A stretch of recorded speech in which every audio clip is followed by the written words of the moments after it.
Hey, what's up, Street Talks? This is Eric Kim from the Eric Kim Street Photography blog here in Chicago, the Windy City, with my boy Brian Soko. How you doing, guys? And so step towards the mic so we could hear you. It's kind of loud in here. Okay. So, Brian, can you introduce yourself to the viewers out there? Sure. Brian Soko. I've been shooting in Chicago for about 15 years now. I've known Eric for a couple years, and life is good. So, Mr. Life is Good, Brian. Can you share, maybe more about your personal history? Have you lived in Chicago your whole life? And I guess how did you discover street photography, or what it was, I guess? Well, I was born and raised in Chicago. I moved to Memphis. I lived in San Francisco for a little while. I first picked up a camera. I was going through a lot of stuff in my life. I had just gotten out of the hospital. For all intents and purposes, I was just kind of lost. And my ex-girlfriend had an old Pentax K1000 sitting on her bookshelf, and I didn't have a job. I literally didn't know what I was doing in my life. And I just picked up that K1000, went to Walgreens, bought some black and white CW film, and nice. I just haven't stopped, since then. And it's really been, I've been a musician my entire life. I wrote for a while, but it wasn't until I found this that I found a way to really express how I feel. What kind of music did you play? I grew up playing jazz. My grandfather was a jazz musician in Chicago, and it's been in my life since I was, this big. Well, it's interesting. I just think about Lee Freelander and how he was very influenced by jazz, and after photography, jazz was his second biggest passion. Can you share a little bit maybe about how you think your interest and your experience in jazz has influenced your street photography as well? Well, I know I've read a lot about like Charlie Mingus and Sonny Clark and all these guys, and Eric Dolphy, and just the hardships that they went through, and they had a lot of drug. Very similar to my life, things that I went through. But it's not only that. Jazz in general just is so conducive to Chicago. On those fall days, and you see the guys walking around with the fedoras and the trench coats, and it's windy or it's raining, and everyone's stoic. And you have some John Coltrane playing. It's just a good fit, And so when you're shooting on the streets, what exactly are you looking for? Really, I really look for quiet moments. You see it out here during the weekday, during the work week. It's packed, it's hustling, it's bustling. People are just going about their business, and I'm very drawn to people who can find little quiet moments within a big bustling city. I always have been, and I don't know why, but maybe it's because of my past. It's just looking for solace in some way, and I'm trying to do it photographically now. I guess the question that I was going to follow up is, you say you're looking for kind of these quiet moments. How do you think this reflects your personality, maybe? Like, do you consider yourself, I guess, a quiet person, or is that something you're seeking, or? You should ask my girlfriend this. Well, my work tends to be pretty dark. It tends to be pretty dark and pretty bleak. But my personal life, I'm pretty much the opposite of that. But I think it stems from when I first started doing this. I had just gotten out of the hospital, just going through a lot of issues within my own life. And I think I was looking for that solace. I was looking for those quiet moments within my own life. And I picked up a camera, and I just started to relate to other people that way through my camera. So I think I was really, and I still do think that I'm photographing myself. And I think I'll always be drawn to people like that for the rest of my life. My life's changing, and you go through different metamorphoses, and I'm having a baby now, and things are happier than they were down deep inside intrinsically than they were 15 years ago, but I'll always have that view, and I'll always relate to those people. So I guess during those 15 years which you've been shooting, how would you say your work has evolved or changed? I've gotten a lot harder on myself. I've experimented more. I used the flash for a while. I still do sometimes. But it's funny, but I'm still looking for the same type of moments. I'm more discerning now, but I'm still looking for those same type of moments. And, I think one of the reasons why, all the greats did this until they couldn't hold a camera anymore is because they never stopped learning. Once you think you've acquired a certain style or you've learned something, you find something else that you want to do. You find something else that you want to pursue. Or you find something else that you want to photograph or you want to show. Right now, I'm doing a project in Gary, Indiana, that's just strictly portrait work. In Gary, I mean, this rundown industrial city that's been around, since the early part of last century, and then the industry left, but it kind of left all of these people there, third and fourth generation people. And now I'm more interested in just showing people for exactly what they are. No hype, no emphasis, just people exactly where they are, where they live. So when you're shooting street photography in Chicago, how much do you interact with your subjects? I never interact with them before I take the photograph. Sometimes I'll take a shot and then they'll ask me why I did it, and I'll start talking to them and we'll have some laughs. But I typically don't interact very much. I see a photograph, I take it, I leave, and if they ask me what I'm doing, that's really the only time that I interact, is if they want to engage me. I never really engage them in conversation. And because that's interesting now, you're working on your Indiana project. Completely different. So how has this been pushing your boundaries in terms of your photography and your approach? You mean the Gary project? Mm-hmm. Well, it's, I've always been good with people, and the people in Gary are kind of just like, they've been left, There's third and fourth generation people in Gary right now whose grandparents came here from Mississippi to work in the mills, and the steel mills closed down, and it's just them. It's a little bit different, obviously, because I'm going there and I have to develop a relationship with some of these people and talk to them for a while and kind of have them trust me. And it's changed the way I work a lot, but I still love street photography. I still love being out here in the moment and just walking around. And it's really, this is the only thing that I do and have ever done where everything, whether it's 2 hours or 8 hours and I'm out here, where everything kind of dissipates. My personal problems go away. Bill problems, money problems go away, relationship problems go away, and it's really the only place that I am. And it's funny, and it's kind of full of irony, because there's so many people, you're definitely not alone, but it's the only place where I can find solace, And in terms of, you mentioned how the photos you create are quite dark. I think, when I look at your work, there's a lot of hope in your work, but at the same time, a lot of darkness, both emotionally as well as aesthetically, in terms of the jet blacks you use when your black and white work. Mm-hmm. Can you share a little bit more about your philosophy of black and white? Why you shoot in black and white? Do you see the world in black and white? I see everything in black and white. I just see everything in black and white. I've experimented a little bit in color, but it's just not something, to be honest, it's just not something I'm interested in. I like the way things look broken down to their basic elements, just people. And not to mention Chicago's very conducive for black and white. For me personally, all the old architecture, the old characters. I just really don't have much of an interest in color work at all, and I probably never will. Like what exactly is it about black and white that draws you?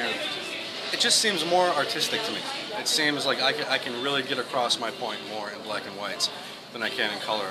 I started shooting black and white film, and now I'm shooting exclusively film again. And I just feel like I can get my personal viewpoint, my personal style across a lot easier with black and white than I can with color. And I respect people who can do, street photographers. I'm probably, myself and Stu Egan are the only guys who work in black and white, and Chuck Patch too, now, although he does a lot of color as well. And those guys do some amazing color work. I just love black and white. So this is the baby you're shooting with right now. Yes, Sheikah GSN, $50. That's like 5 Starbucks right there. That's like 5 Starbucks, man. Can you share a little bit about maybe your journey from film to digital and back again? Well, I started off with film, just shooting film only. Then I moved on to digital, and I shot digital for about 8 years.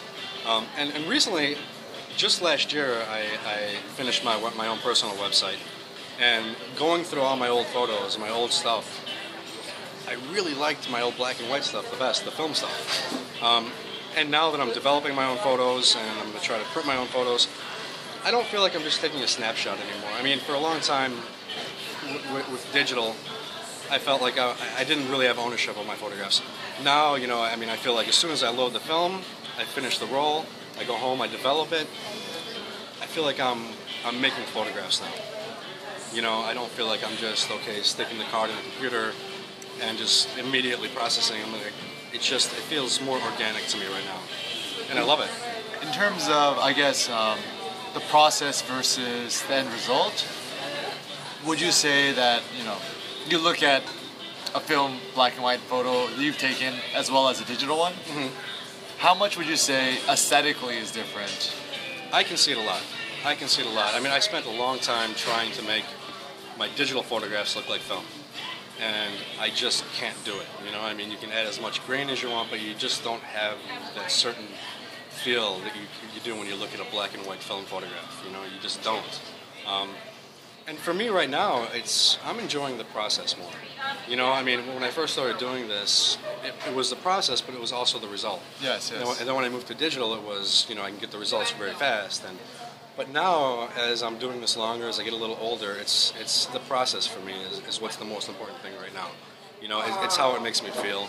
It's how it makes me feel when I go home and I'm mixing my chemicals and I'm developing my film and I hang it up and I look at it in the morning. It's the whole process right now. That's what's important to me. I know a lot of photographers nowadays, myself included, are starting to experiment more with shooting film.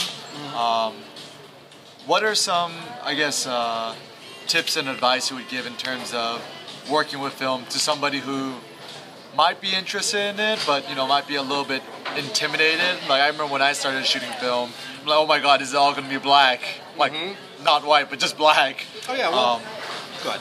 So yeah, can you give maybe just some tips and pointers for people who just want to get their feet wet, like, in terms of what film to use, what camera to use, what settings to use, should you push your film, development, anything like that? Tri-X, I mean, I love Tri-X. It's not very expensive. It's a good film. You hear so many people talking about how expensive it is with film and developing your own stuff. It's not true. I'm finding out that it's not true at all. There's a company, Arista, that makes black and white film. It's kind of an offshoot of Tri-X, but you can get it for about half the price of Tri-X. And you figure Tri-X is $5, Arista's about $2. You're gonna mess up some rolls, man. You know what I mean? I just did the other day. I was loading my film in the reel, and the thing with Arista, it's just almost imperceptibly thicker than the gauge of Tri-X. So if you have a plastic reel, it kind of gets stuck, and I just messed up a roll. I mean, you're going to mess up rolls, but I would highly recommend anybody who's interested in photography to shoot film, to learn, at least learn. If you don't like it, fine, go back to digital, but it's a completely different process, completely. I mean, it slows me down, it makes me think more. I mean, although for the last 7 years or so, I really never shot that much. I mean, some days I'll take 40 photographs, some days I'll take none, I'll just walk around. But for someone who hasn't shot film, I highly recommend doing it, because it really changes the entire process. It makes it a more personal process, I believe. So, on your Yashica, can you maybe just show us, the settings you use? I mean, it's a very good bang for the buck film rangefinder. Oh yeah. So can you maybe just walk us through maybe the settings you use? It's a very basic camera. I mean, it's aperture priority. Yeah. So you just set your f-stops here, and you just go. Basically, it has a built-in light meter. It's a nice camera. I pushed it up to 800, and I developed a little bit longer because that's the way I like it to look. But for the money that I paid for this camera, and it's got a 1.7 lens. It's a really nice, clean, clear, crisp lens, and for the money that I paid for this camera, I can't complain about it, and it's a very nice camera. I've never been one to really buy into the whole gear thing, although I am going to buy an M2 maybe next week, finally. Nice. But I really do believe that it's how you see things. It's not really the gear that you have. It's your own personal view. I mean, it's your own life experiences that you're putting through your camera. I mean, it's not. I really don't think it's the gear. I've seen people shooting with $7,000 cameras, and I've seen people shoot with $100 cameras who produce far greater images. It really doesn't. I really don't think it matters. If you were to start photography again, what would you tell your past self? Hey, Brian, this is what you should do, and this is what you shouldn't do. Any advice you would give your past self? No. No. If I had to do it all over again, I would do it the exact same way.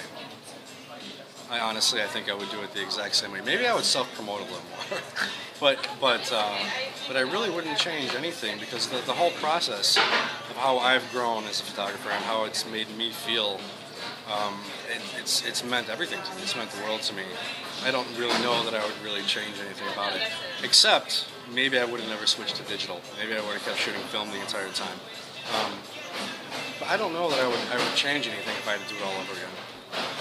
Can you, you talk about self-promotion. One thing that's very interesting, you've been shooting for like 15 years, quite a long time, and you think about all these other Chicago photographers, Vivian Maier, for example, have not really been big into sharing their work. Yeah. Why not? Especially in today's day and age. I have no idea. I have no idea. You know, Gary Stolchel, Vivian Maier, even Jason, you know, I mean, he puts his work out there, but he doesn't spend he spends far more time shooting than he does trying to promote himself. And, you know, Satoki, you know, I mean, Satoki is just, you know, the guy's amazing, and he deserves every accolade that he gets for his work. But, you know, he's out there just working. You know, it's all about his projects. You know, you talk to the guy, and it's, I don't know, Chicago just has a history of that, you know? I mean, just people who, and I don't think it's that we're frightened or we're hesitating to put our work out there. I think we just want to work. You know, at least I know I do, and I know the conversations I've had with Jason, he does, and I know Satoki just wants to work. He's always working on another project. It's a good question, though, you know?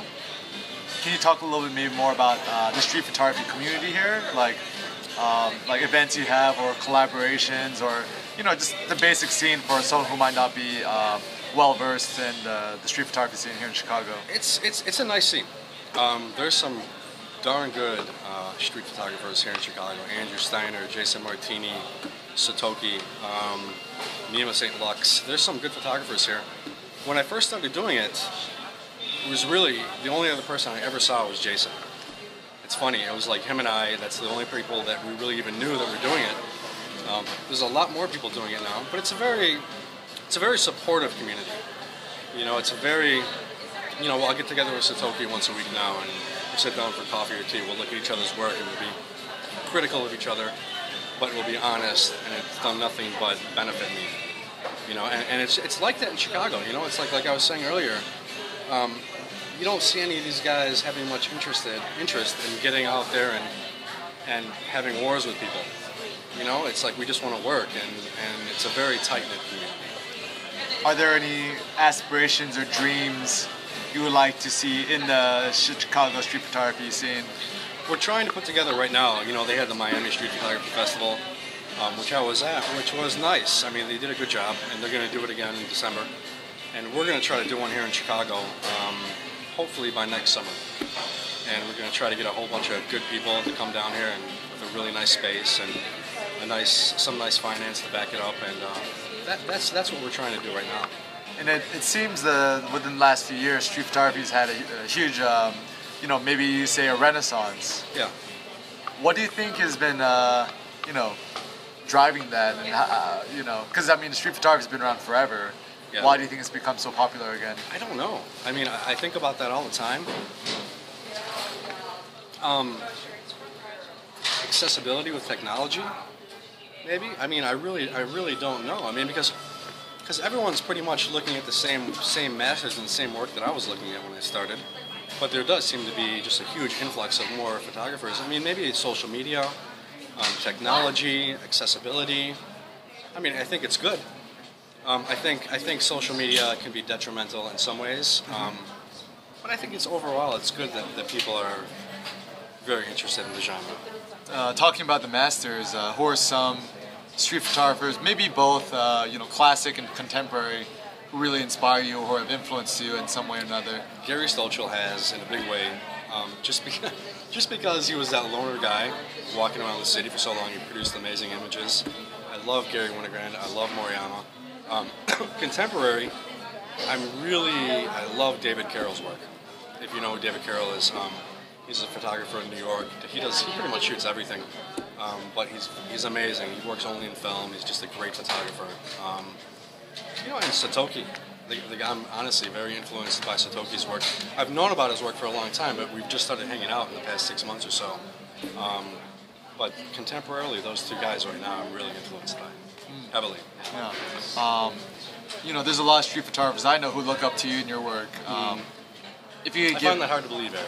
No, I like your work a lot too, and I mean, last year when we met, it was a huge pleasure for me, and it's really good to see you too.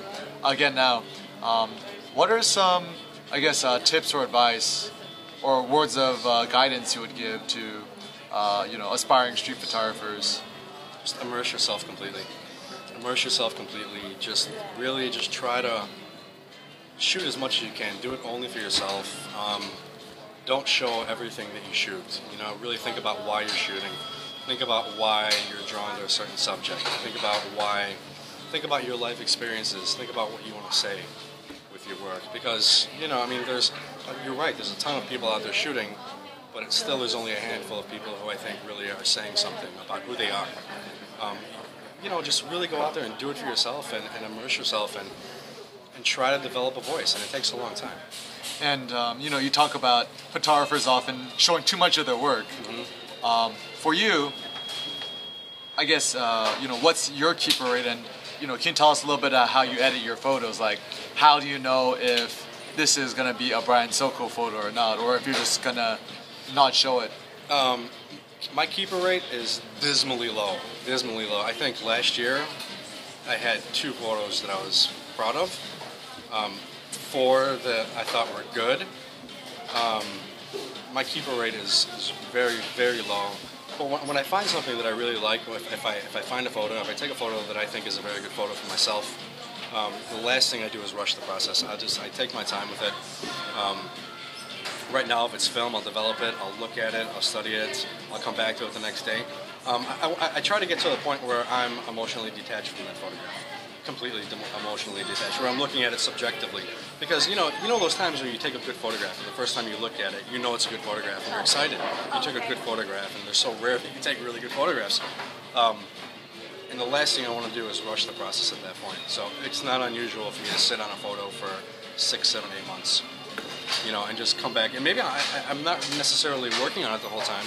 I'm just looking at it and just saying different things in the photo that maybe I didn't see last week or last month or 2 months ago. And maybe I'm making little tweaks here and there. But like we're talking about, the keeper rate is so low in photography in general, this kind of photography especially, that when you do take a good shot, I think you really have to appreciate it. And I think you really have to take your time with it. So how do you know if it's a good photo? How do I know? How do you judge your photos? Like content versus composition and light and. It's always content for me. It's always content. It's always the photographs that I remember are the ones that hit me in the gut right away. I appreciate big compositions. I appreciate beautiful lights. I appreciate all of that. But the photos that I remember are the ones where there's an emotional impact right off the bat. And the photos that I take that I know are good is when there's that emotional content. There was a guy on State Street last year. It was one of the 2 photographs that I liked, who smashed his car. It looked like he was really high. He punched a cop. They took him down, and I got on my belly, and I waited for him to look at me, and I was maybe this far away from him to take the photograph. And I knew that was a good photograph because there was a connection. There was a connection to the viewer. There was a connection to the subject, and there was a connection within myself behind the camera that I think the viewer can kind of see and feel. And the emotional content's everything. I think, at least for me. So, what are some things maybe people should look forward to seeing from you, or anything you would like to mention that I haven't asked you yet, or? Life is good, Eric. Life is good. I'm having my first child in September. I'm busy as heck. But like I said, I'm working on my Gary project right now. Spending a lot of time there. I'm not going to show any of that work until it's done. Hopefully by the winter. But other than that, I'm just going to be out doing my thing. Awesome. And where can people see more of your work? Either streetphotographers.com or briansokolowski.com. Nice. All right. Congratulations again on the baby. Thanks, Eric. And we'll see you soon. All right. Peace out.